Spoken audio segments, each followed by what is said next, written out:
ہم نے ان لوگوں کی اسی طرح آزمائش کی ہے جس طرح باغ والوں کی آزمائش کی تھی جب انہوں نے قسمیں کھا کھا کر کہا کہ صبح ہوتے ہوتے ہم اس کا میوہ توڑ لیں گے اور انشاءاللہ نہ کہا، سو وہ ابھی سو ہی رہے تھے کہ تمہارے پروردگار کی طرف سے راتوں رات اس پر ایک آفت پھر گئی، تو وہ ایسا ہو گیا جیسے کٹی ہوئی کھیتی۔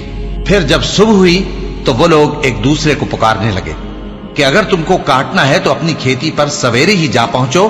سو وہ چل پڑے اور آپس میں چپکے کہتے جاتے تھے کہ آج وہاں تمہارے پاس کوئی فقیر نہ آنے پائے، اور کوشش کے ساتھ سویرے ہی جا پہنچے، گویا پیداوار پر قادر ہیں۔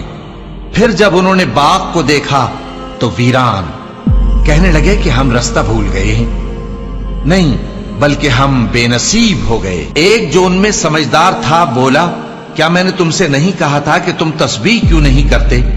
دوسرے کہنے لگے کہ ہمارا پروردگار پاک ہے، بے شک ہم ہی قصوروار تھے۔ پھر لگے ایک دوسرے کی طرف رخ کر کے ملامت کرنے، کہنے لگے ہائے شامت، ہم ہی حد سے بڑھ گئے تھے، امید ہے کہ ہمارا پروردگار اس کے بدلے میں ہمیں اس سے بہتر باغ عنایت کرے، ہم اپنے پروردگار کی طرف رجوع کرتے ہیں۔ دیکھو عذاب یوں ہوتا ہے اور آخرت کا عذاب سب سے بڑھ کر ہوگا، کاش یہ لوگ جانتے ہوتے۔